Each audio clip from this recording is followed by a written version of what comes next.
Hello, and thanks for joining us on the podcast that discusses all things gaming. Coming to you from the home of Gen Con and the gaming capital of the world, this is The Established Facts.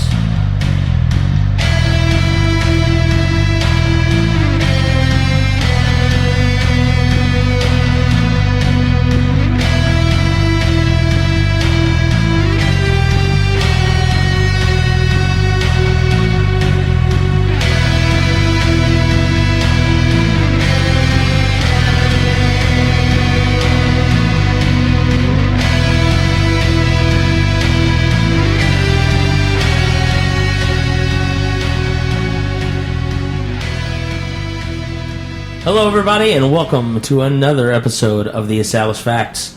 Before we get into our topic, let's go ahead and go ahead and go around the table. Take one. Yes, let's go around the table and introduce all of our podcast personalities. Starting to my left. Hey, this is Derek. This is Rager, a.k.a. Jeremy. This is Josh, the non-preferential alliteration. And from the sunny side of Florida... Well, I'm pretty sure all of Florida is sunny, but this is Anton. Then is that inaccurate? It's valid. With the exception of when it is nighttime. No, that's true. And this is your host, Big Don. Thank you so much for entertaining your ears for this next... Oh, I don't know. We'll say an hour. It'll probably be more than that. But or less. I don't know. Maybe less. Well, yeah, whatever. I don't know what's going on. Yay, dead air! Yeah, indecision. For those of you who don't know, there are occasions, and I guess I'm revealing podcast secrets, but there are many times when podcasts decide to record multiple episodes in the same sitting. It just so happens that this is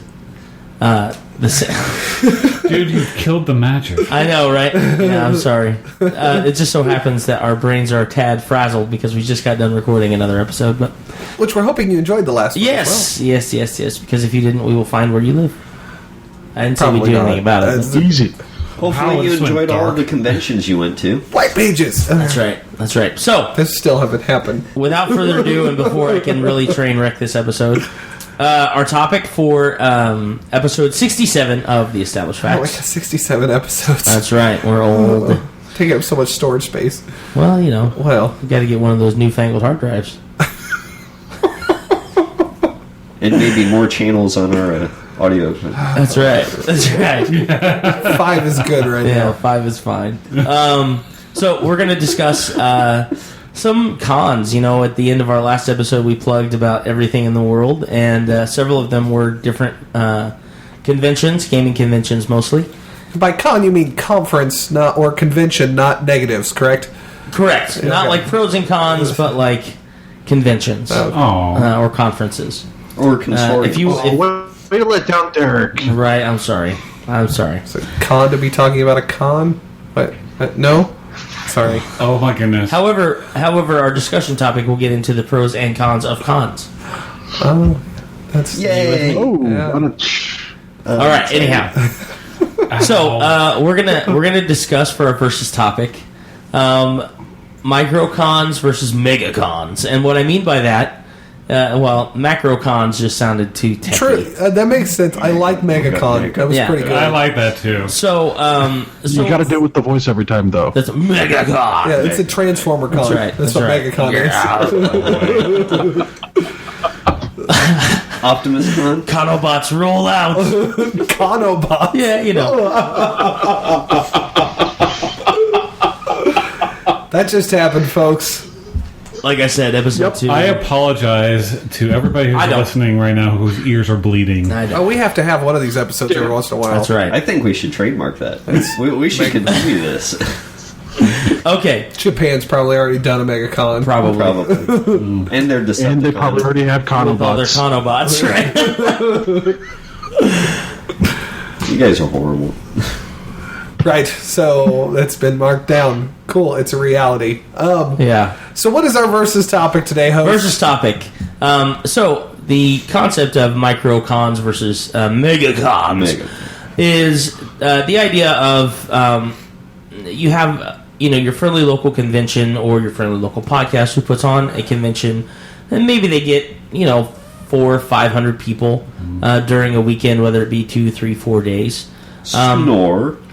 or less. Yes, we know where he Wow, I stands. know. That's right. Seriously. Versus something like Origins Game Fair, which is in Columbus, Ohio, usually. San Diego's C2E2. San Diego's Comic Con.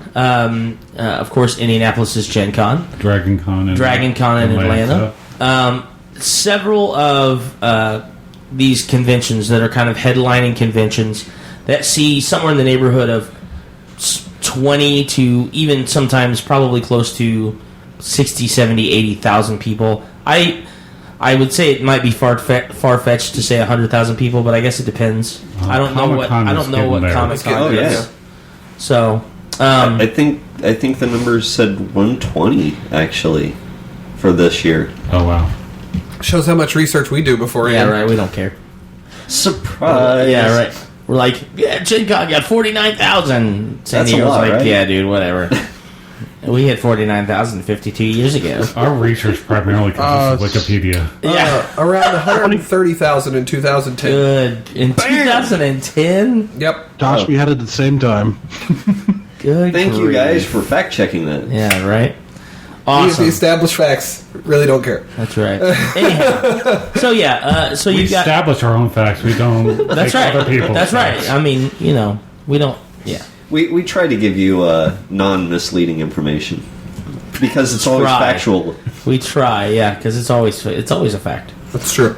If 'Cause not, it comes we'll from make a fact. such. Whether it's an accurate fact or an inaccurate fact, we're not always sure. Anyhow, so This is the our difference vocation. in... That's right. Our vocation. You hush your mouth. This babble is brought to you Anyhow, by the established facts. So, we're going to take the perspective for the versus topic of you are attending a con. Do you prefer the large megacon or the more intimate microcon? Starting with Derek.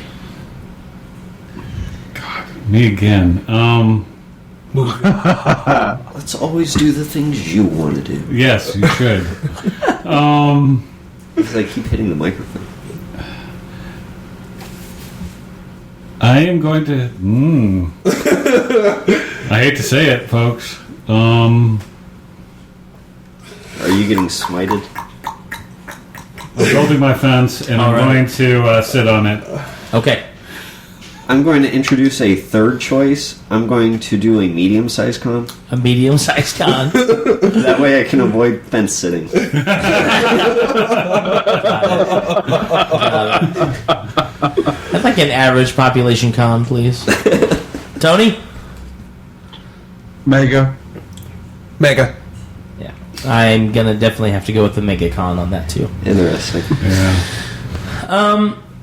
Okay, so Derek, So 2 fence sitter. fence sitters and 3 Yeah, megas. yeah, go ahead. There's Fence- no fence sitting from my side. That's right, yeah. You just built our own Even though the 5 of us just said nothing about Microcon, please make sure you make it a point to go to either Microconsum when Kick to the Dice Bags has theirs, or Fear the Con. Please make sure you stop by and say hello, even though they're smaller. We'll probably Size still be doesn't there. matter. But then why are we having this versus topic? Because he said so. Yes, I did. So Don's compensating. It's Yes, good to know. that's good to know. Yeah, I do what I can. So, yeah, Derek, fence sitter. Why both? Why? What do you see between two that kind of conflicts you? I like the intimacy of the microcon when I'm playing games because I feel like I can focus on gaming during that time. But there's a lot more variety available in a megacon. Sorry, take 2. I find that there's a lot more variety in the megacons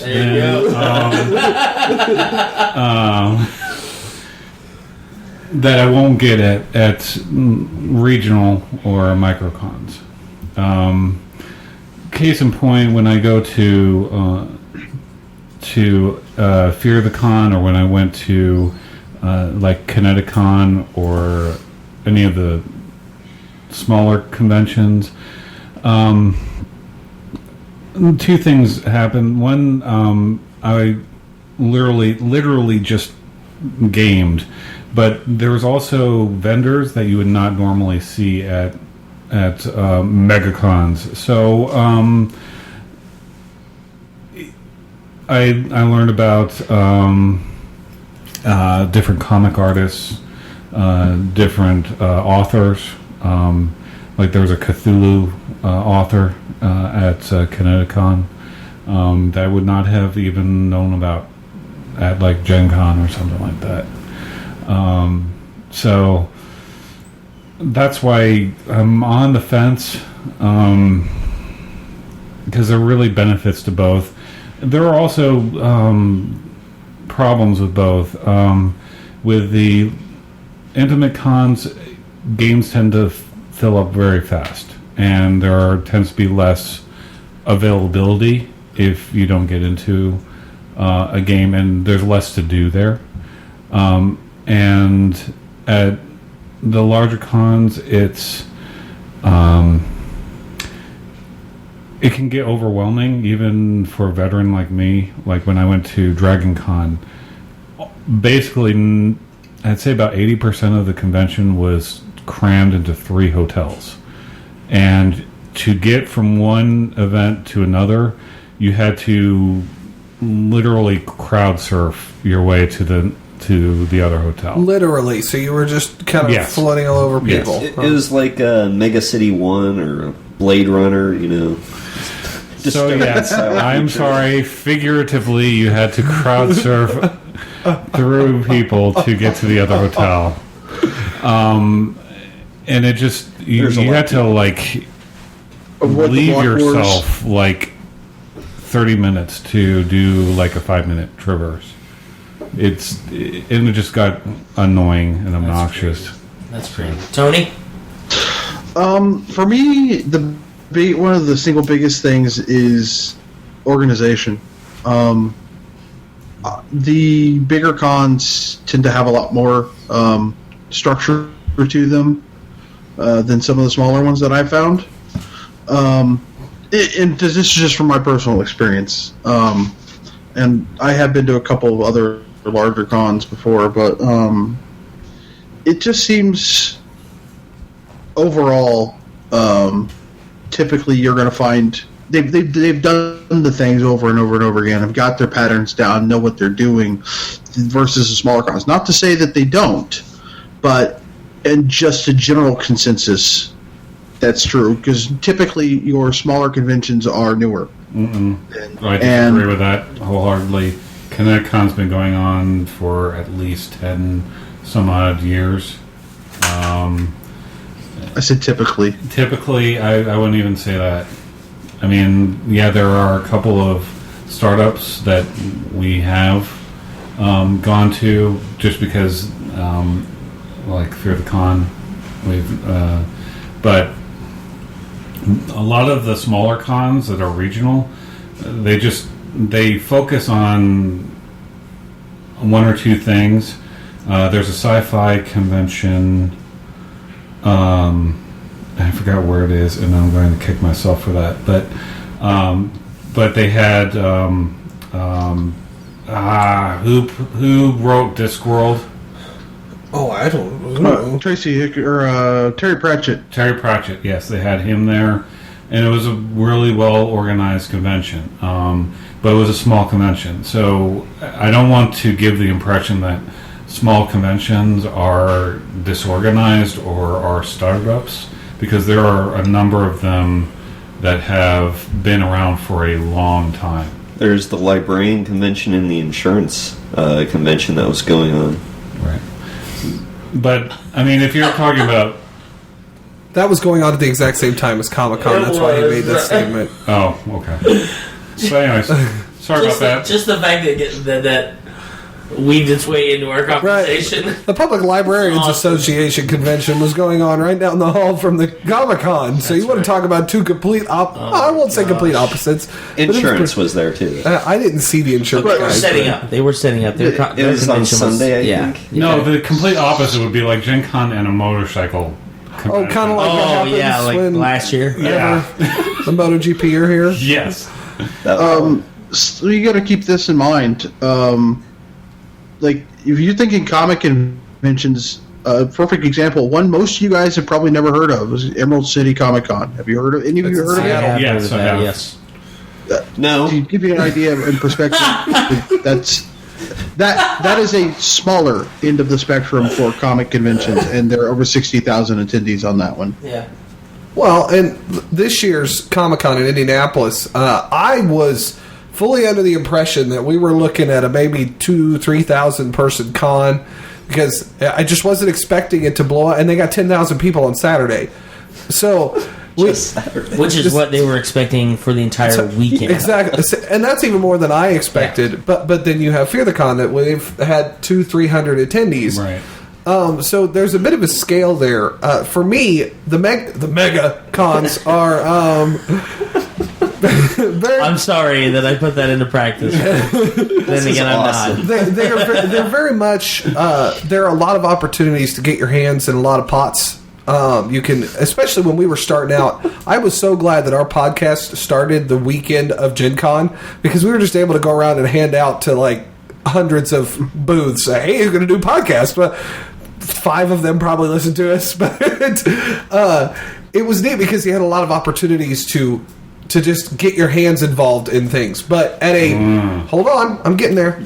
At the smaller cons I've been to, Okay. you're able to develop a relationship, often a much stronger relationship at these smaller cons. I really do feel, whatever anyone's opinion is of the Fear the Boot community, I am very much feel a part of that community because of Fear the Con. Not because of the podcasts, not because of other opportunities we've had talking with the guys involved in these other podcasts, going to Fear the Con, developed a much better relationship with those guys because you get to see them, play games with them, drink a beer with them, whatever.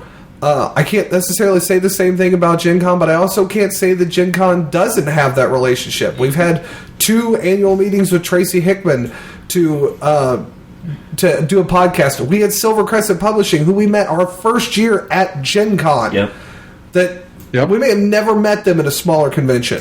Yeah, I mean, you're going to get better connections at the larger cons per se, but as far as involvement, I would not be able to do the charity event that I'm doing at Fear the Con, especially with the amount of autonomy that I have at a larger con like even Indie Comic Con or Dragon Con or Gen Con. Say that to Card Holla.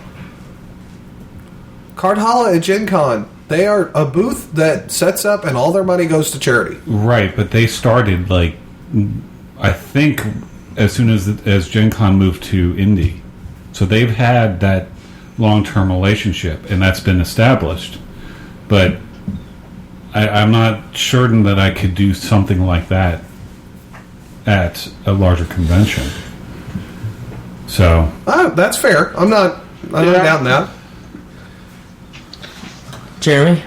So yeah, I think that pretty well covers why I like mid-size cons. Specifically, the reference. you're going to stick with that, aren't you?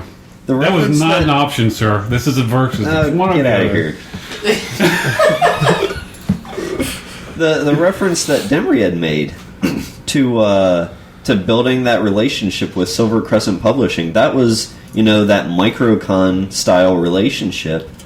But we also had the ability to go out, hang out with other groups, Pettit, who we met through the convention as well. That's something I don't think we would have had at a micro style. We met John Pettit at Gen Con, just like we met you. We did.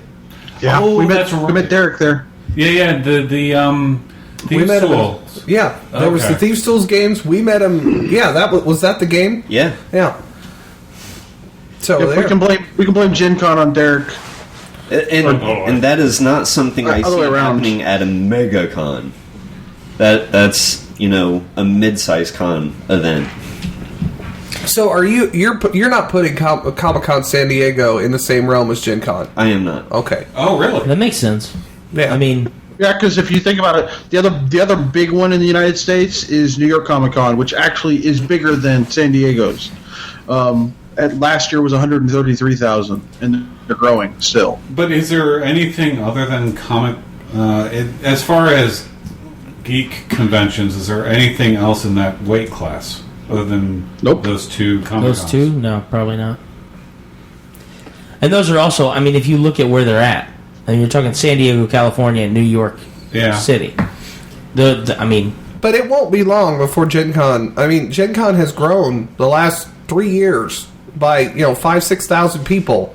It may seem slow, but 42,000 to 49,000 in 1 year. yeah. Oh, yeah. We're en route to when you becoming go, a mega con. when you go from 4,000 events to over 10,000 events in 2 years, that's ridiculous. Or when you sell out the entire exhibit hall in a month. I mean, that's ridiculous. it's awesome, but It's it's great. scary. Yeah. I mean, it's to be honest, this will be my 11th Gen Con, and I'm just a couple years shy of having gone every year that it was in Indy, but it can be intimidating sometimes, and this may be shocking coming from a guy like me. It can be intimidating sometimes to think about how large a convention like Gen Con can and will get within the next, I think we've got it for now 2020. until 2020. I can't least. see them. And, there's no way. Well, and Indianapolis has, I think it's, I know that it was voted one of the best convention centers in the nation, but I think it's like the 16th largest convention center, and so obviously there's other venues for them to go. But what I really love about the convention environment that we have here is that it seems like The dedication. yeah, I mean, it seems like the whole city really gets into stuff like that, and I don't know if the same is to be said about San Diego. I can imagine it probably is because that convention is humongous. Well, yeah, San Diego definitely. Atlanta definitely gets behind. Oh well, they have a parade. Yeah. Atlanta has a big parade with all of the cosplayers, and they even have like they have We banner. got zombie walk. We do. But I mean, Yeah. you're talking 2, 3, 4, 500 people do a zombie walk. You're talking the entire city of Atlanta comes out for the Dragon Con Oh, wow. Yeah, parade. it's like one of the big. It's like going to like a New York City parade, like the well, Macy's. it's like Macy's, our yeah. Indy Oh, 500. wow. It's like Yeah. our Indy 500 parade. yeah. I mean, it would be the same thing. The entire city of Indianapolis comes out for when they do the parade during Memorial Day weekend before the race. So, I mean, it would be equivalent to them having, floats with Drow, and, like, you've got all these people in, like, Yeah. Bioshock Big Daddy armor and stuff like that walking down the, 700-degree streets of Atlanta. Was it the 501st Legion of Yeah, they have. Stormtroopers? Yes, they Yeah. have a contingency of 501st to go down there. A pretty large one, from what I imagine. Yeah, they are. The 501st was at Comic Con. I thought that was pretty. They were. I entertaining. thought that was great. So the reason I brought this up, and And that makes the achievement of Gen Con even more impressive. Yeah. Because a lot more people can get into cosplay, and a lot Yeah, more people absolutely. can get into. Not necessarily. See, I think that Comic Con is sort of a misnomer now because it's not as It's much not- comics. yeah, from what I've understood from the industry people in comics, there's such a small percentage of it that are actual comic enthusiasts, and Right. most of it, and even I think Dan from Fear the Boot has said this, that most of it is like, oh, you're going to a panel to see like the new, the new season of Arrow's starting, and the people that are in Arrow are going to be at the new panel. announcement from Joss Whedon. Right, Walking Dead people. But and what's some- the big thing That's exciting. about most of those? Most of the time, not always. Most of those are branched around one of the comic book companies. That's absolutely true. Well, Walking fiction Dead, can Walking get Dead in there. was a graphic novel and things like that. But It still is. I agree. It Well, I is, know it yeah. is. I know it is. But I agree that a lot of the popularity of Comic-Con in San Diego is based around the foundation of things that are graphic novels or were graphic novels or are comic books or were comic books. But the difference is, for example, we had a comic convention in Indianapolis a few weeks ago, and it was small. It was a 3-day con. Friday, I went all 3 days. Friday was a little bit frightening for me because I was expecting there to be a pretty big buzz, but I went in the middle of the day and the exhibit hall closed at 5, which a lot of people are getting off of work at 4, 5, 6 o'clock in the evening, so they're not even able to attend on Friday for the most part. Saturday was a completely different convention. It was packed. They actually had the fire marshal come in and shut down the exhibit hall for a certain amount of time because there were too many people in one exhibit hall area. You could not get down the hallway from the entrance to the food court, which is literally 100 yards. Like, I was pushing a stroller and I literally had to, like, bombard everyone in front of me with my stroller just to keep them moving. So, though I think that that's really exciting, because I love the big convention feel. I love going to Gen Con and feeling that buzz and that energy before the doors open on Thursday morning. That just gets me riled up. But I think that it can be concerning sometimes when you have newer conventions that maybe they thought they were going to be a lot smaller than they were and were not prepared for those numbers. So I think, though I agree that there's definitely a good balance, like I loved going to Indie Comic Con and kind of finding the small little game hall that they had that probably only had 30 people in it, but it was fun. It was nice. It was like being at a game store. You know what I mean? Where you could just go and get a game and sit down and play it. How approximately what percentage do you think was actually dedicated to comics itself? I would say out of the entire population. Well, the exhibit hall was probably 80% comic. Yeah, this one was. Yeah. I mean, they had comic book artists. Okay. They had comic book vendors. They had cosplayers that were selling a lot of, like, the comic book, you know, Thor's hammer and, like, a lot of that kind of comic book nostalgia memorabilia and things like that. So there was a lot of that. There were a few booths that were a little different. They had, like, a LARP booth there. They had Medieval Collectibles was there. Yeah, they had the 501st Legion were there, which was really cool. They were taking pictures with kids. The reason why, as far as overall convention, do you think that they were talking about comic books there, or do you think? Well, I think it was a good blend. Okay. I think that it was just as much everything else as it was comic book. And what I mean by that is, like, the guests of honor. Mm-hmm. They had Maisie Williams, who plays Arya Stark in Game of Thrones. Mm-hmm. She was one of the guests of honor. Obviously, her character comes from a fictional book. It's not a novel, it's not a graphic novel or anything like that. But her character is recognizable, and her name is getting bigger. And it was actually one of her first, if not her very first convention she had actually ever been a guest of honor at, which was kind of neat. But the other two guys that they had, Evan Peters and Daniel Cudmore, Daniel Cudmore plays Colossus in the new X-Men Days of Future Past, and he was Colossus in The Last Stand and X2. And Evan Peters is playing Quicksilver, but he's also in American Horror Story, and he was in Kick-Ass. The reason why I'm asking this is because while a lot of people are looking at the movies, and while they're coming from graphic novels, if we're going to have more graphic novels, more comics, people need to purchase the graphic novels and comic books as media. I agree.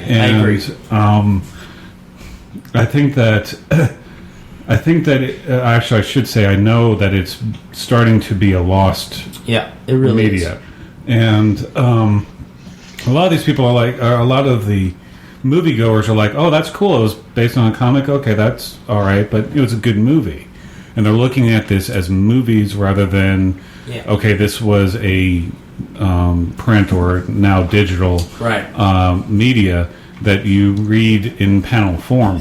And I'm really concerned because you can only make so many Batman movies, Spider-Man movies, Superman movies.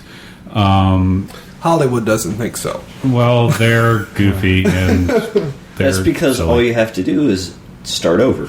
I think what I will say, and I'm going to get to Tony as soon as I'm done saying this, but what I will say about what I have noticed about a lot of the comic book movies, Man of Steel, and the Batman movies with Christian Bale, and the X-Men movies and things like that, I think that it opens doors, similar to our last episode when we were talking about opening doors to games, to new, more advanced games.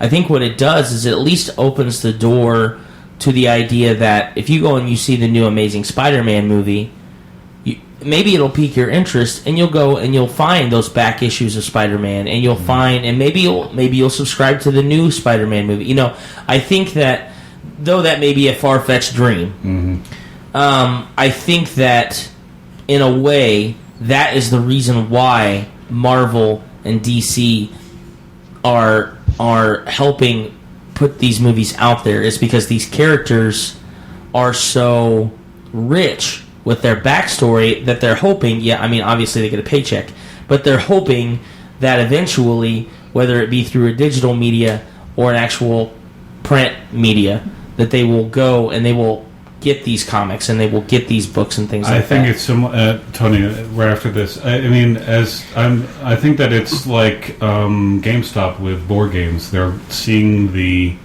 end of the road for a certain product, and therefore they're branching out. Tony? Well, see, I look at some of these other things, and I look at some, like San Diego Comic-Con and New York Comic-Con, I don't hold at all, because in most cases, the comic artists that I know of don't go to those kinds of cons, because they're all about pomp and circumstance and not about, well, not even about the money. It's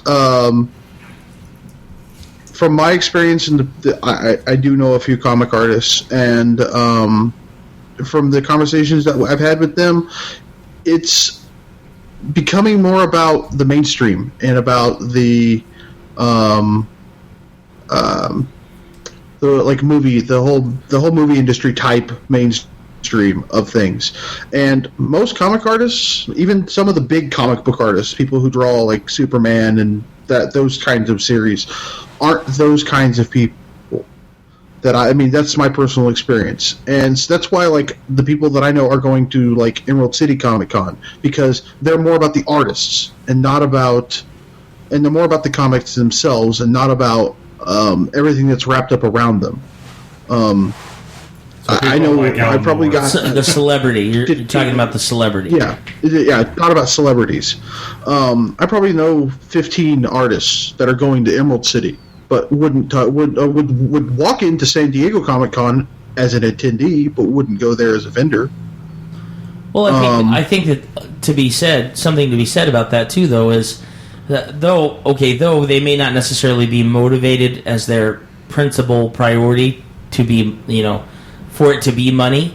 The fact of the matter is, if they are an artist, and San Diego and New York Comic Con are one of those conventions that really does promote the celebrity aspect of it, not necessarily the actual comic or the artist aspect of it, you are losing a lot of money. Nobody's going to buy your print if they're getting lost on a panel for 4 hours or what have you, So I think that obviously there's a priority there, because if you're paying money to be a part of this convention, you want to at least make the money back that you put into it. Well, and what I was going at with my money sign was that those large conventions cost a lot to vend at. Yeah, absolutely. And I think it was going to cost me like between $3,000 or $4,000 just to get into Gen Con as a booth. Yeah. And if you're a vendor, you have to actually have, if you're selling something, if it's a good, you actually have to have insurance through your company that you hold on your spot as well. So it's The other aspect of this is, I do agree there is a lot of a turn away from printed graphic novels. A lot of it's going digital. Most of the people that I know, while some of them are print artists, most of them are webcomic artists. But the thing about it is that for them, it's two-factored on that. You're dealing with, you don't have to deal with the pressures and demands of publishing, though quite a few of them are. But on the flip side of this, also, quite a few of them are turning to printing after their comic has been on for a number of years. Oh, yeah. They'll print like an omnibus. A big example of that recently is a comic that's been around forever called Mega Tokyo. He just started printing an omnibus. Over 10 years of comics. Even newer people like Terminal Lance is printing a collection as well. So Yeah. I see comics. I mean, tell me if you agree, Tony. I agree. That comics are going similar the way of RPGs, where you're going to see a lot of the independent publishers, the web comics. Oh, very much so. Versus the major corporations. Very much so. A perfect example of that would be Questionable Content. Probably one of, if not the biggest webcomic out there, and the guy just started it out of boredom. Yeah. Penny Arcade has a convention in, West Coast somewhere, I know. You're talking about PAXCon? PAXCon. Yeah. That's on. Yeah, that's, Penny that's on Arcade, the East yeah. Coast. Oh, is that on the East Coast? Yeah. My bad. I think it's in Boston. Okay. Boston. Yeah, Penny. Well, there's PAX East and PAX West. There's two Oh, of them. okay. Yeah. Okay. Because I thought Penny Arcade started on the West Coast. It may have. Yeah. I'm not 100% sure. The PAX West, if memory serves, is the bigger of the two. But yeah, PAX is a perfect example. But they took it a different route than a lot of most guys do. They started monetizing it early on in their comic. I don't personally read Penny Arcade. Not to say that they're a good comic. It's just not my cup of tea. But there are a lot of webcomic artists that are of the independent type and aren't affiliated with any groups or anything like that, and they make a living on it. And yeah, some of these smaller conventions are where you'll find them. And the monsters or the MegaCon is. Yeah, they're lost on them. Well, for a number of factors, like you were talking about, cost of just having a booth there, or being in like an authors or an artist avenue or something like that, and just the fact that in a convention like that, as an independent, you'll just get lost in the flow. And that's how I met the comic book writer artist who does Devil's Panties, and she started in Connecticut, or I think is in Atlanta based, and then she went to the smaller cons, and then she went to Dragon Con a lot.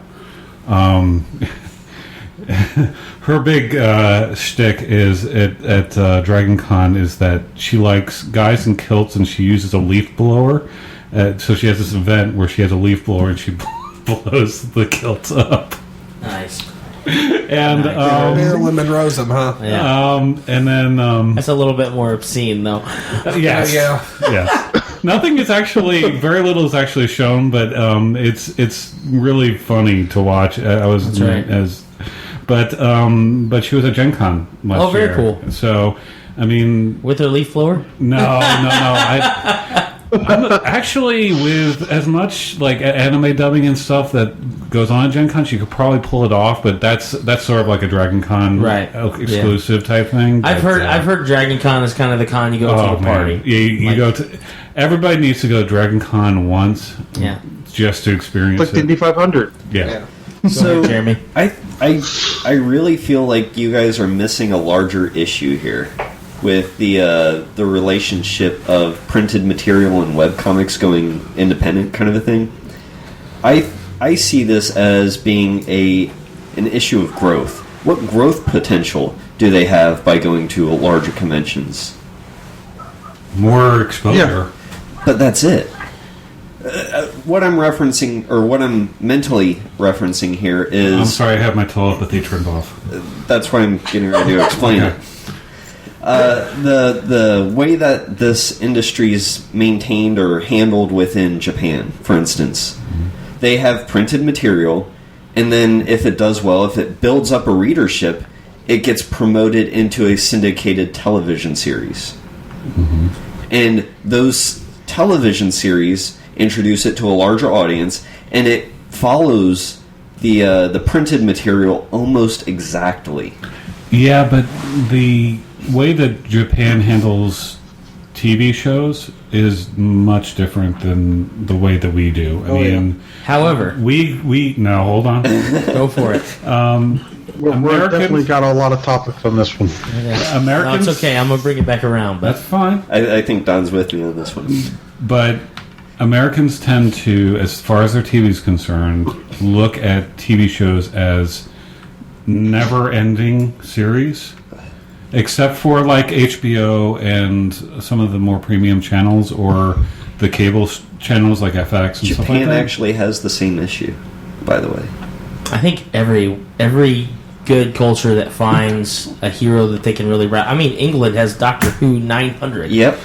Well, yeah, but that was It gets to the sorry to interrupt you. no, that's fine. It gets to the point where the publishing companies or the media companies are focused more on, can we continue the series and continue getting viewers, and that becomes more of a concern than, are we keeping the story consistent, or are we telling a good story even? That's and that's typically how everything dies. So That's the issue that we haven't recognized yet.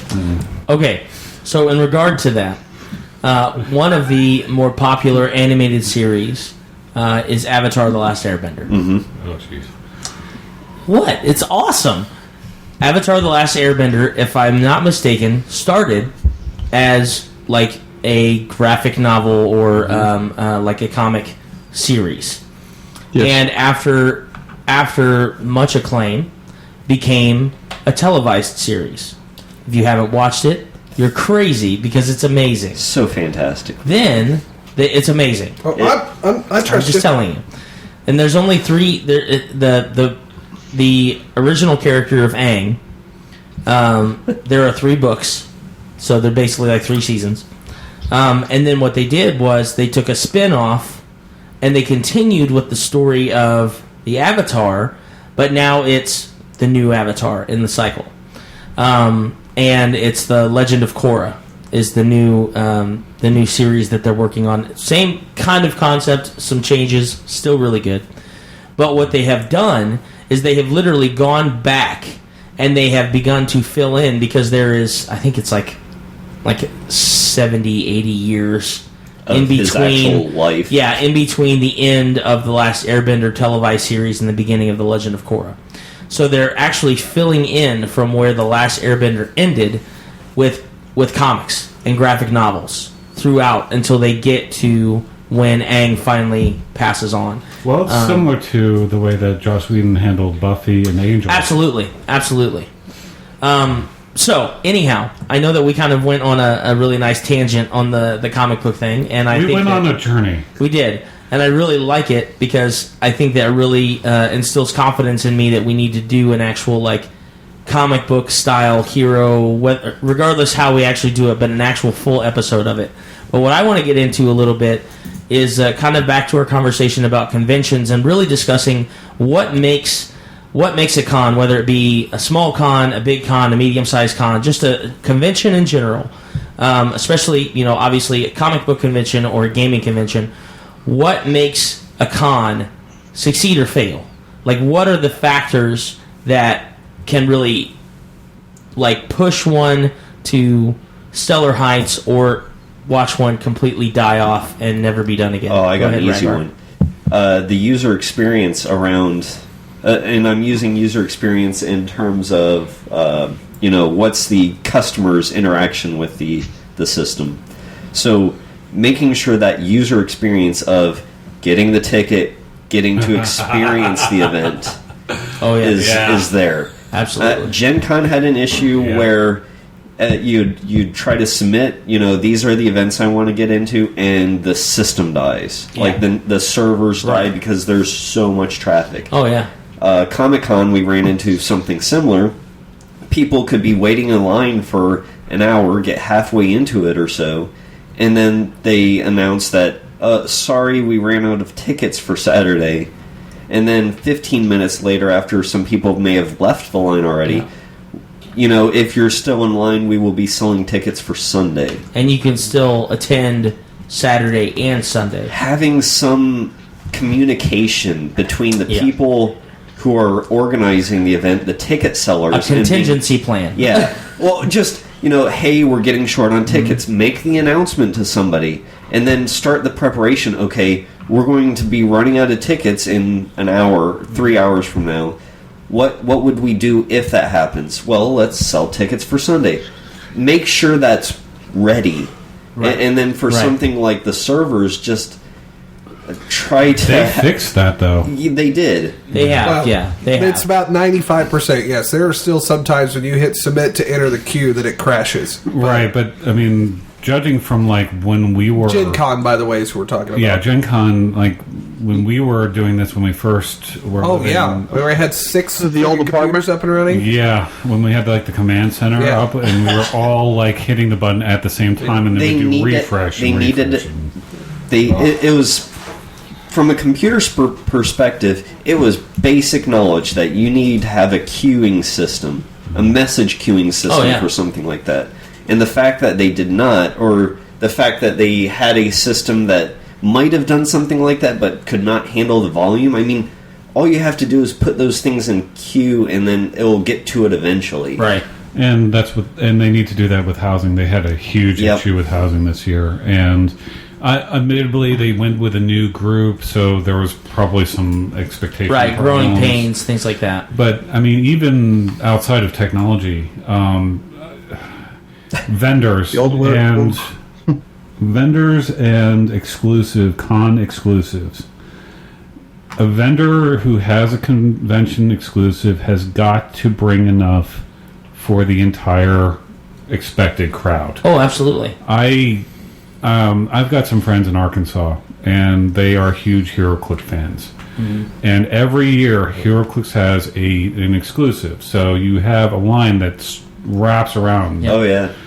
Last year was a disaster. They had no line management, so they had people cutting in line. Yeah. And they only sell a certain number every day, Right. which is really stupid.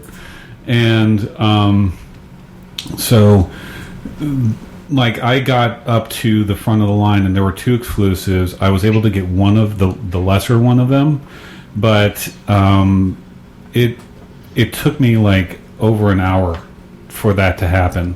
And we were like, look, there are people cutting in line, and they had no people watching around the backside of the booth where the line wrapped around. Or at least provide an option for I will give Paizo a ton of credit for the release of the Pathfinder Adventure card game. They brought a certain amount, I think they're 5, 6, 7,000 copies of it just to sell at Gen Con. But with their subscription model or pre-order model, it's going to be available at Gen Con. Come on the site and pre-order it and be willing to pick it up. So if you pre-ordered it and are wanting to pick it up at Gen Con, they had it for you, and they were not going to sell that because it was yours. Yeah. Right. So if they announced, a month or 2 beforehand, this is going to be available at Gen Con, and Gen Con only. If you want one, buy it now. That would be intelligent.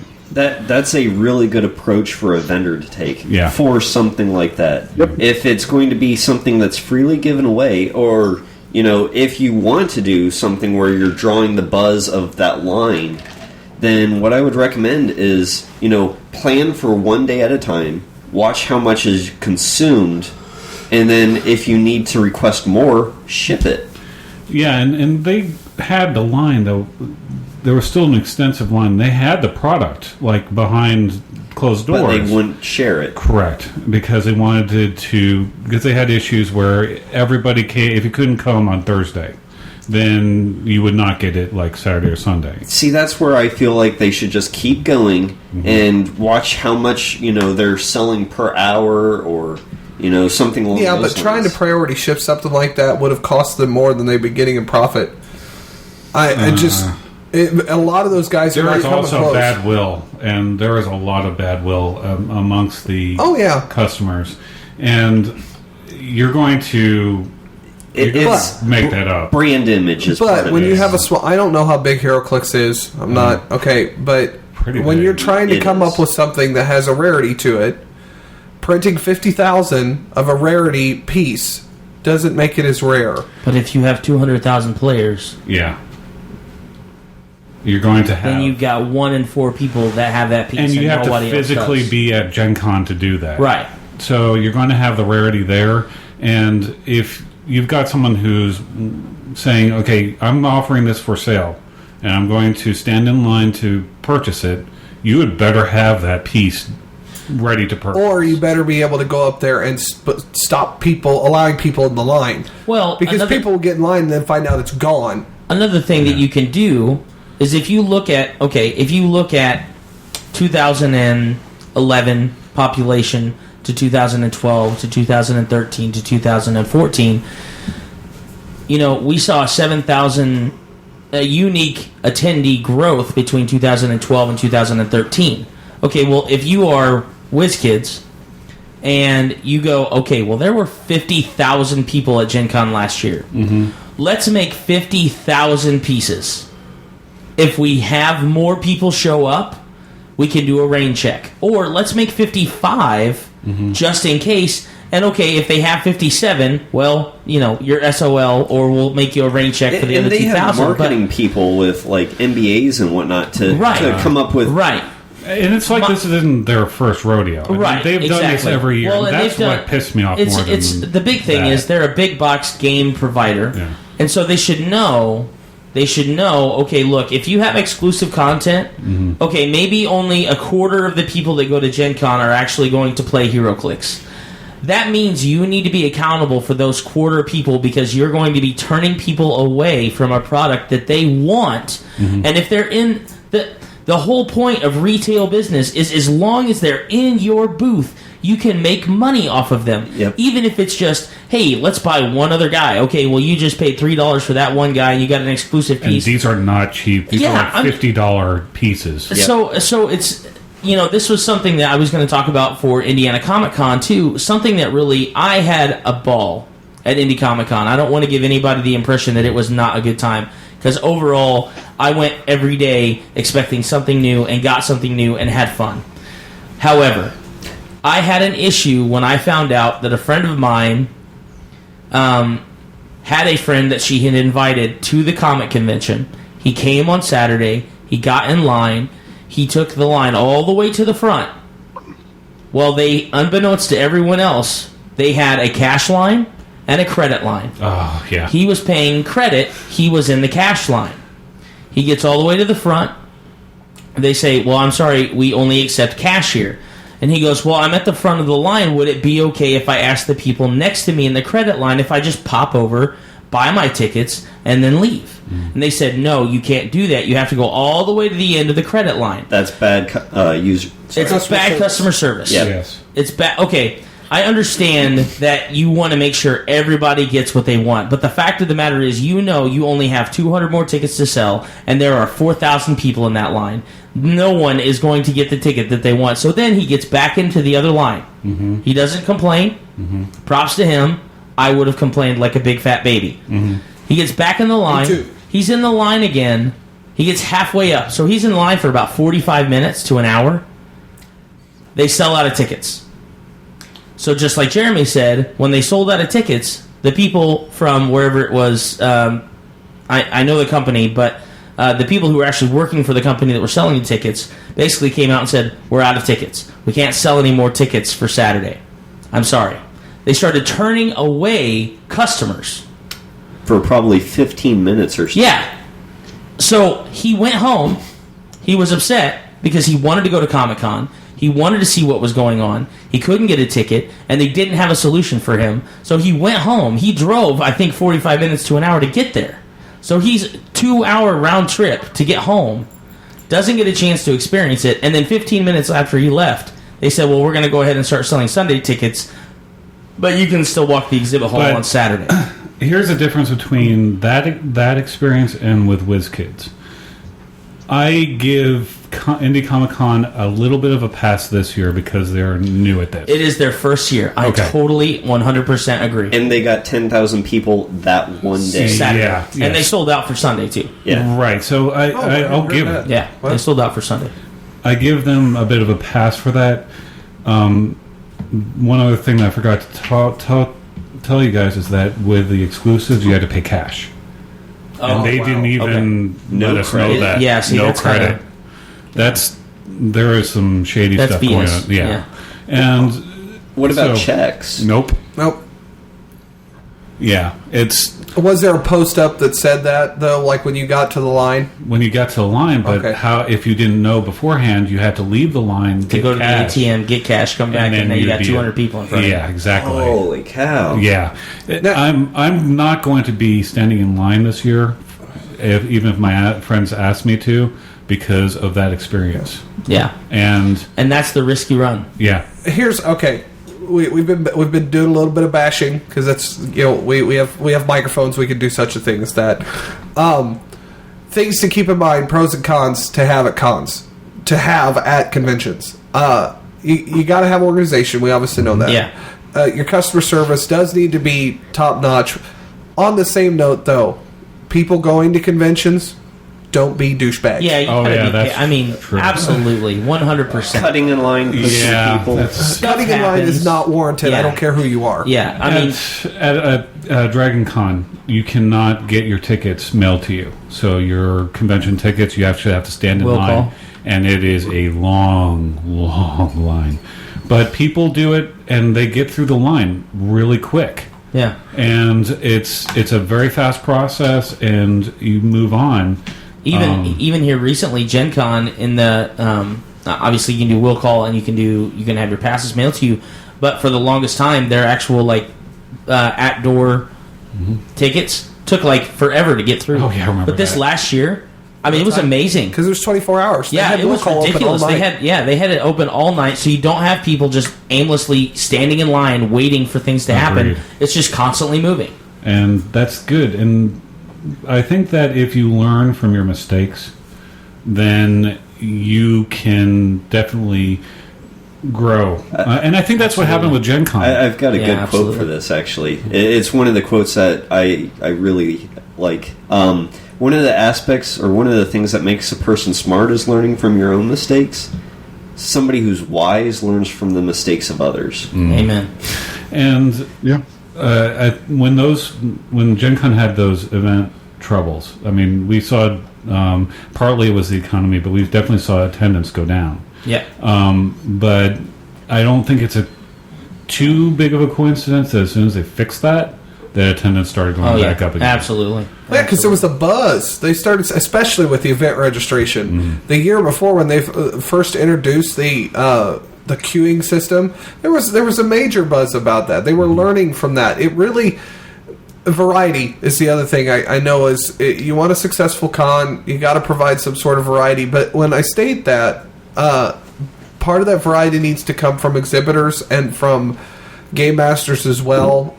If you're playing games or if you're providing panels or whatever, provide things for The audience. the audience. And that's part of customer service too. It's give them something worth paying for. And you want to focus on certain things. Yeah. Like Dragon Con is panels. It's all about the panels and it's all about the autographs. Right. Comic Con is all about the movies and that sort of thing. Gen Con's about the games. So you do need to have a focus, but you need to have, like Dragon Con has a small gaming room. You Right. have to have that. Yeah. Comic Con, you said there was a room there Yeah. that was That available. was Yeah. sponsored by HoosierCon, was it? Yep. Yeah, Who's the your guys who gamers? do Oh Who's my Your goodness, Gamers, that was yeah. fantastic. It was. I mean, it didn't cost anything. You just hand them your driver's license. They let you pick a game. You sat down. You played it. They had 5 or 6 people from the organization there to help you learn a game. Oh, that's brilliant. It was amazing. That's I mean, it was absolutely great. brilliant. It was so it was the highlight really of my weekend because I like comic books a lot, and They had console games there, too. they did. Yeah, they had a lot of really neat stuff for as small of a convention as it ended up being, with the attendance numbers that they had. I am really excited to say that they have already decided to triple the space that they had, which They is have going to. With They have that, to. Yeah. My 2 things for successes and failures, one of them is a con thing and one of them is an attendee thing. If you are going to be a successful con, you need to set up a system to have everything insourced, not outsourced. they had a third-party vendor doing the ticket sales for this Comic-Con, and I feel like it hurt them in the end because they weren't able to set a parameter, or at least know what the parameter was for the amount of tickets that they had. And of course, a lot of the people that are running it on a volunteer basis. Mm-hmm. So I think that obviously, this being their first year, they're going to definitely learn from their mistakes. I hope that with Indie PopCon coming at the end of May, they were at Indie Comic Con. I hope that they do exactly what Jeremy said, and they take the wisdom that Indie Comic Con went through, and they apply it to Indie PopCon. And Is this the first time for PopCon? Yes, Okay. both of them are inaugural cons here in Indianapolis. PopCon was a bit, well, much like GamerX was kickstarted. It was very quickly. I mean, really quick. I was surprised. It's surprising how well funded, how well conventions do on Kickstarter. So I'm really excited about that. My attendee success or fail for a con. If you are a cosplayer and you have 300 yards of hallway space, don't use 50. Oh my goodness! Yes. Yes, we've discussed this before. Yeah, we've Dragon talked Con. about this for Dragon Con. We've talked about this for Gen Con. It happened at Comic Con, and it irritated the poo out of me because I am a cosplayer, and I take it upon myself that if I am in costume, unless I'm in a stationary position, which that is usually the best strategic thing you can do as a cosplayer, if you are in a hallway that you know is going to be restricted because people are standing still and taking pictures of you, be mindful of that and stretch out. Find an area that's not nearly as populated and stretch out. That's probably one of my biggest complaints to the attendees that came to Comic-Con, is that there was a huge contingency of people that actually showed up in cosplay. A lot of it was really good, and I really wanted to take a lot of pictures. But I'm walking around with my brother and my wife and my 2 children and a stroller, and there are 900 people in front of me and behind me, and no one is moving. And it is so irritating being a cosplayer and just having experience in controlling the crowd, because if you are a cosplayer, you have control of that crowd. Something else is the photographer should try to be mindful of this as well. Absolutely. And I think that that's the difference between someone who is possibly like a semi or professional photographer and someone who's an amateur photographer taking a picture with an iPhone. They don't care. They want their picture right now on their iPhone. They don't want to waste any time. The problem with that is, while you're standing in the middle of the hallway taking a picture, there are 5 or 10 other people that cannot get around you because the person to their left and their right are doing the exact same thing as you. Yeah, the immediate thing is everybody starts taking a picture. Yeah, Right. it's ridiculous. And what I do, because after having gone to Dragon Con, which is a huge... Huge cosplay con. It's a huge cosplay con, but they're also... they do this all the time where they will block traffic. And there are very small hallways because they're hotels. It's a hotel, right. I will walk in between the photographer. I will make it a point to walk in between the photographer and the cosplayer. I mean, I will ruin their shot. I hate to say it. If you got to photobomb somebody to get the point across, then that's what you got to do. Unfortunately, I am not... I'm not a jerk about things like that. But I'm also a cosplayer who understands that if you want to take a picture, I either need to find a place that's not going to be crowded. For example, in the new exhibit hall space, the hallways in the new exhibit hall space for Gen Con are humongous. They're humongous. So you can have a contingency of cosplayers that are closer to the wall, that are hanging out, they're doing their poses, and you can have 60, 70 people that are standing there taking pictures, and they're not interfering with the traffic flow. Yes. However, in the old hallways, which is where the Indiana Comic Con was this last weekend, the hallways are probably 50 feet wide, 50, 60 feet wide, I think. Even that main hallway is like where the food is on the left-hand side, the escalator. Yeah. That's a pretty good sized hallway. It is. Like when cosplayers are there, Yeah. it's like they take up the entire friggin' Well, hallway. right, because you have cosplayers who are walking with the regular crowd, and you have 2 or 3 people that are like, "Hey, your costume is really awesome. I want to take your picture." And then you stop right there. Your immediate response needs to be, "Awesome. Let me step over here to the side so I'm not in the way." Not, "Okay, let me pose with my huge giant sword and my anime look." Cosplaying etiquette 101. I'm just saying. Another podcast episode. I'm just saying. It drives me up the wall. I love the costumes that people come in, and I love to see them participating in what they're passionate about.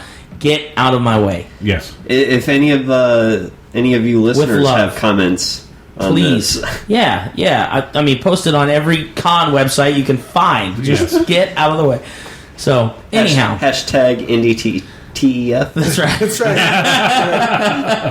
We'll take the punishment for this. Totally. That's right. So, in general, I think, unless anybody has I mean, any last... I mean, are you guys still thinking that megacons are Okay, so in general, I feel like microcons are fun and intimate for what Josh said, building relationships with other gamers, because it gives you an opportunity to get away from the big distractions and the noises and things like that a big con has. And you can see everything. You can. However, what I love about megacons is that they draw a really cool environment.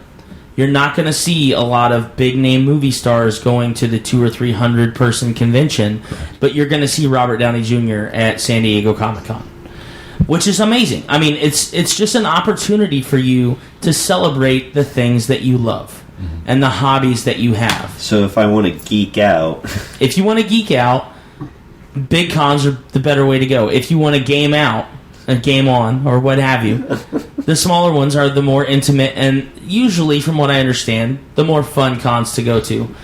I think that every person really has to find kind of where their balance is. I love going to Gen Con because there is such a variety of things for me to do. And I am a very, when it comes to games, I'm a very general gamer. I like to play everything, and I like to experience all of it. So I might as well do it at a smorgasbord of gaming like Gen Con, whereas if I go to Fear the Con, it's going to be more selective. It's going to be more intimate. I'm going to be sitting with people that, you know, in our environment as podcasters, I'm going to be sitting with people that might be podcasters. They might be listeners. They may have never even heard of the Established Facts, which is a crime against humanity, but it's okay. hashtag indie. Forgiven. That's right. Hashtag NDTF. That's right.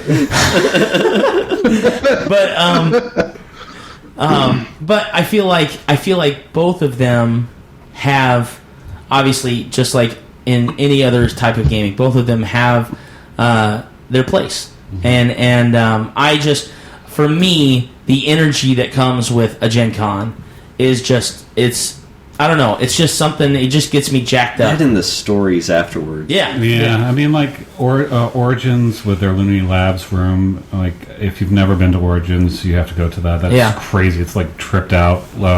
It's like you're taking acid at a gamer convention. And then I learned about Dread at Origins as well. Unless, of course, it's the same weekend as Fear the Con. Yeah. Speaking of that, Origins, it's Origins' fault. It's totally Origins' fault. And of course, we don't actually support drugs. I'm sure you were just being I was figurative. just being figurative on that. But they are straight from the 60s, dude. But I mean, those type large mega conventions are where you learn about new games, and so. But I just like to play sometimes. So with that being said, I would like to throw in a last-minute plug for Fear the Charity. You can get on theestablishedfacts.com and check out the Fear the Charity tab. I believe it is a tab. It's on the page. It's got all the info on it. Also, USS is going to be That's released. Universal Storytelling System is going to be released at Fear the Con in June. And I will be running one of those games. Yes, you will. You're also running at Gen Con. 3 games at Gen Con Yep. for USS. And which I'm super excited about. And GamerX2, I will be running USS as well out in San Francisco. And so if you're around the West Coast, please check that out. Indie PopCon, May 30th through June 1st. Make sure you get there. We are going to attempt to get a booth. Please check out our Facebook page because we got a pretty detailed post on there. We'd love to be there. We just need a little help. So, with that being said, Google Plus. Yeah, well, that's Josh's. Plus.google.com/plus the established facts, twitter.com NDTEF, facebook.com/the established facts, theestablishedfacts.com, and of course the Fear the Boot forums. Boom. That's why we keep that man around. So, with all that being said, on our last episode, we established that through observation and participation, a new player needs motivation and preparation before they share in the elation and celebration of the socialization of our vocation. Thank you. Yeah. Thank you. Way to say it a second time. Yeah. And our new established fact for episode 67, dealing with micro and megacons And everything between. and everything in between, is Mega Conobots roll out! That's right. Thank you for joining us on the Established Facts, and we will check you later. See ya. See ya.